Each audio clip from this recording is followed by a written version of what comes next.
ভোররাতে বিধ্বংসী অগ্নিকাণ্ডের ঘটনা ঘটল মালদার চাঁচল ১ নম্বর ব্লকের কলিগ্রাম অঞ্চলের চণ্ডীগাছি গ্রামে। আগুনে পুড়ে সর্বশান্ত হলো তিনটি পরিবার। ক্ষতিগ্রস্তরা খোলা আকাশের নিচে ঠাঁই নিয়ে করুণ আবেদন জানালেন সরকারি সাহায্য সহযোগিতার জন্য। জানা গেছে, চাঁচল ১ নম্বর ব্লকের কলিগ্রাম অঞ্চলের চণ্ডীগাছি গ্রামের বাসিন্দা নুরেসা বেওয়ার বাড়িতে বৃহস্পতিবার ভোররাতে অগ্নিকাণ্ডের ঘটনা ঘটে। শর্ট সার্কিটের জেরে বাড়িতে হঠাৎ করে দাউ দাউ করে আগুন জ্বলে ওঠে। নুরেসা বেওয়া কিছু বুঝে ওঠার আগেই আগুন ছড়িয়ে পড়ে পেশায় পরিযায়ী শ্রমিক তার দুই ছেলে মান্নান আলী ও হান্নান আলীর বাড়িতেও। দেখতে দেখতে পরপর ৩টি বাড়ি পুড়ে ছারখার হয়ে যায়। ঘরের আসবাবপত্র, পোশাক আশাক, মজুদ খাদ্যশস্য, নগদ টাকা কড়ি, সোনাদানা, গুরুত্বপূর্ণ নথিপত্র সহ সমস্ত কিছুই আগুনে পুড়ে ছাই হয়ে যায়। পরে চাঁচল থেকে দমকলের একটি ইঞ্জিন গিয়ে আগুন নিয়ন্ত্রণে আনে। তবে আগুন নিয়ন্ত্রণে আসলেও ৩টি পরিবারের সদস্যরা কার্যত নিঃস্ব হয়ে খোলা আকাশের নিচে এসে দাঁড়ায়। তাই ক্ষতিগ্রস্ত পরিবারের সদস্যরা সরকারি সাহায্য সহযোগিতার জন্য করুণ আবেদন জানান। আমরা পেশাব করতে উঠে দেখছি যে আগুন মানে একটা ধোঁয়া পাওয়া যাচ্ছে, তো উঠলাম তো দেখছি আগুন লেগে গেছে। তখনই আমরা বেরোয় ওকে সবাইকে ডাকছি। ডাকার পর তারপরে আসছে, তো আস্তে আস্তে সব একদম আগুন লেগে জ্বলে গেছে, কিচ্ছু নয় একদম বাড়িতে। আমার ক্ষতি সবই হয়েছে, যা যা করার তো কিছুই নাই। ধান, চাউল, বকরি, ছাগল যা ছিল সবই পুড়ে গেছে, একদম কিচ্ছু নাই। পয়সা টয়সা যত কিছু আছে সব পুড়ে গেছে। সরকারের কিছু সাহায্য চাইছি, কেমনি থাকবো আমরা তো কিছু থাকার জায়গা যেন দেয়, ঘর বাড়ি করে দেয়, খাওয়া দাওয়া কোনো ব্যবস্থা করে দাও। হঠাৎ আমরা শুনতে পাচ্ছি ৩টার দিকে আগুনটা লেগেছে, বোধহয় ২:৩০টার দিকে আশা করি। আমরা ৩টার সময় শুনতে পাচ্ছি যে আগুন লেগেছে। উঠে দেখছি যে দাও দাও দাও দাও করে আগুন জ্বলছে।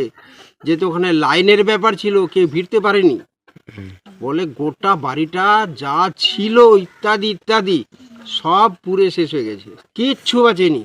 এরা তো একদম নিঃস্ব, একবার শেষ। ওটা চাচ্ছি ইমিডিয়েট ওদের জন্য একটা খাওয়ার দাওয়ার থেকে থাকার ব্যবস্থা ইত্যাদি ইত্যাদি করে দেয় আর কি। অন্যদিকে বুধবার রাতে এক বিধ্বংসী অগ্নিকাণ্ডের ঘটনা ঘটে মালদার মানিকচক ব্লকের ভূতনির হীরানন্দপুর অঞ্চলের গোপালটোলা এলাকায়। সেখানে আগুনে পুড়ে ছারখার হয়ে যায় এক দিন মজুরের তিনটি ঘর। শর্ট সার্কিটের জেরে এই অগ্নিকাণ্ডের ঘটনায় ওই পরিবারের 2টি ঘর সম্পূর্ণরূপে পুড়ে ছাই হয়ে যায়। ফলে ঘরের আসবাবপত্র, পোশাক আশাক, নগদ টাকা কড়ি, সোনাদানা, মজুদ খাদ্যশস্য, গুরুত্বপূর্ণ নথিপত্র সমস্ত কিছুই আগুনে পুড়ে ছায়ে রূপান্তরিত হয়। ফলে পরিবারটি কার্যত খোলা আকাশের নিচে এসে দাঁড়ায়। এই খবর পেয়ে মানিকচক ব্লক প্রশাসনের তরফে অসহায় পরিবারটিকে কিছু ত্রাণ সামগ্রী প্রদান করা হয়। তবে ক্ষতিগ্রস্ত পরিবারের সদস্যরা পাকা ঘরের জন্য করুণ আবেদন জানান। বাড়িতে আগুন লেগে গেছে কারেন্টে, কিছু জানি না, বুঝতেও পারছি না কেমন ভাগে হলো না হলো, কিছু জানি না। এগুলা আগুন লাগলে তো সব মানুষ এসে সব ভুতাইলে লোক জুটলো, সব বিহার করলে আমাদের আমরা বাঁচতাম না। ছেলে পিলে সব চলে যেত, টাকা পয়সা ধন সব চলে গেল, কোনো জিনিস নেই আমার। শীত, বস, সাইকেল, মাইকেল, বিছনা, সাজা, বেলকিট, গহম, চাউল কিছু আমার বেচেন ৬,০০০ টাকা ছিল। এখন আগুনে বাড়ি পুড়ে গিয়েছে, কিছু জানছি না। বন্যা তো কেটে বাড়ি হয়ে গেছিল, চলে গিয়েছিল।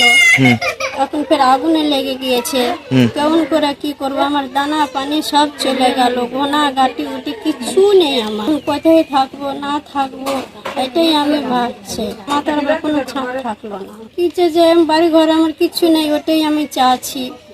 কি খাবো না খাবো, আমি কেমন করে থাকবো? ছোট ছোট বাচ্চা আছে, মেয়ে আছে। স্বনির্ভর গোষ্ঠীর মহিলাদের আর্থিকভাবে স্বাবলম্বী করে তুলতে ছাগল বিতরণ কর্মসূচি রূপায়িত হলো মালদার কালিয়াচক ১ নম্বর ব্লকে। বৃহস্পতিবার কালিয়াচক ১ নম্বর ব্লক প্রাণী সম্পদ বিকাশ দপ্তর থেকে মহিলাদের মধ্যে ছাগল বিতরণ করা হলো। ছাগল বিতরণ কর্মসূচি রূপায়ণে হাজির ছিলেন ব্লক প্রাণী সম্পদ বিকাশ দপ্তরের আধিকারিক ডক্টর শৈবাল কান্তি মণ্ডল সহ কালিয়াচক ১ নম্বর পঞ্চায়েত সমিতির সদস্যরা। এদিন তারা সকলে মিলে কালিয়াচক ১ নম্বর ব্লকের 10টি স্বনির্ভর গোষ্ঠীর মহিলাদের হাতে মোট ১০০টি ছাগল তুলে দেন বলে জানা গেছে।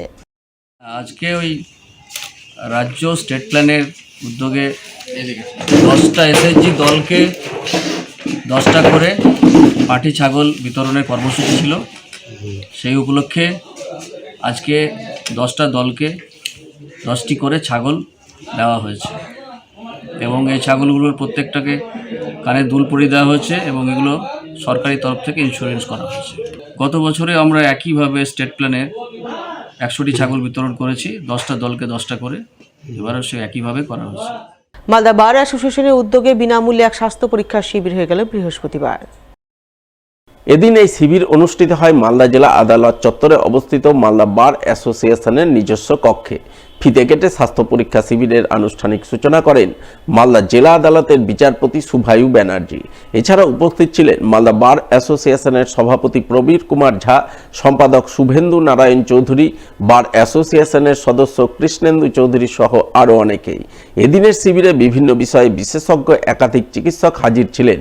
তারা সম্পূর্ণ বিনামূল্যে বারের আইনজীবী, জেলা আদালতের কর্মী সহ সাধারণ মানুষজনের স্বাস্থ্য পরীক্ষা করেন।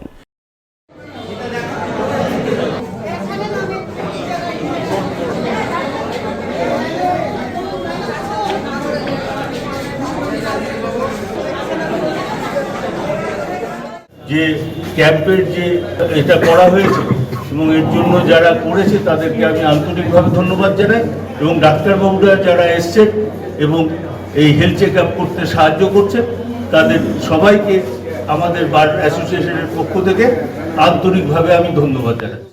অন্যদিকে এদিন পুরাতন মালদার গৌড় কলেজে বিনামূল্যে থ্যালাসেমিয়া রোগ নির্ণয় শিবির অনুষ্ঠিত হয়। গৌড় কলেজের এনএসএস ইউনিটের উদ্যোগে এবং তিনটি স্বেচ্ছাসেবী সংস্থার সহযোগিতায় এদিন এই শিবির অনুষ্ঠিত হয়। শিবিরে প্রথমে থ্যালাসেমিয়া রোগ কি, কিভাবে এই রোগের প্রসার ঘটে, এই রোগ প্রতিরোধের উপায় কি ইত্যাদি নানান বিষয়ে ছাত্রছাত্রীদের সচেতন করা হয়। সচেতনতামূলক আলোচনার পর শুরু হয় বিনামূল্যে থ্যালাসেমিয়া রোগ নির্ণয়ের জন্য রক্ত পরীক্ষা শিবির। এদিনের এই শিবিরে উপস্থিত ছিলেন জেলা রক্তদান শিবিরের আহ্বায়ক অনিল কুমার দাস সহ অন্যান্যরা। হচ্ছে থ্যালাসেমিয়া পরীক্ষা। বিবাহের পূর্বে রাশি বা কুষ্টি বিচার নয়, আগে করুন রক্ত বিচার। থ্যালাসেমিয়া বাহকে কোনো পাত্রের যদি বিয়ে হয়ে যায় তবে থ্যালাসেমিয়া শিশুর জন্ম হতে পারে। সেই পরীক্ষা আজকে আমরা গৌড় মহাবিদ্যালয়ে এনএসএসের মানবিক উদ্যোগে saint John's ambulance, Bharati scout and guide এবং স্বপ্ননীল মজুমদার ফাউন্ডেশনের সহযোগিতায় মালদা মেডিকেল কলেজ থ্যালাসেমিয়া বিভাগ এই পরীক্ষা করছে। আমরা এই পরীক্ষা খুবই প্রয়োজন, সেই হিসেবে আজকে আমরা এই পরীক্ষা করতে এসেছি। এটা আমাদের মালদা জেলায় যেহেতু প্রচুর এটা আছে আমাদের থ্যালাসেমিয়া, সেই হিসেবে আমরা প্রত্যেকটা স্কুল কলেজে করার চেষ্টা করছি। যেমন কয়েকদিন আগে মালদা কলেজে করেছি, আজকে গৌড় কলেজে এসেছি, এর আগেও গৌড় কলেজে করেছি। আমরা চাই বিয়ের আগে যেন এই পরীক্ষাটা সবাই করে। মালদাতে প্রায় 1200 থ্যালাসেমিয়া এই পেশেন্ট আছে যাদের 7 দিন থেকে 3 মাসের মধ্যে রক্ত দিয়ে তাদেরকে বাঁচিয়ে রাখতে হয়। সেই রক্ত না দিতে হয়, সেই জন্য বিয়ের আগেই পরীক্ষাটা করার প্রত্যেকের দরকার।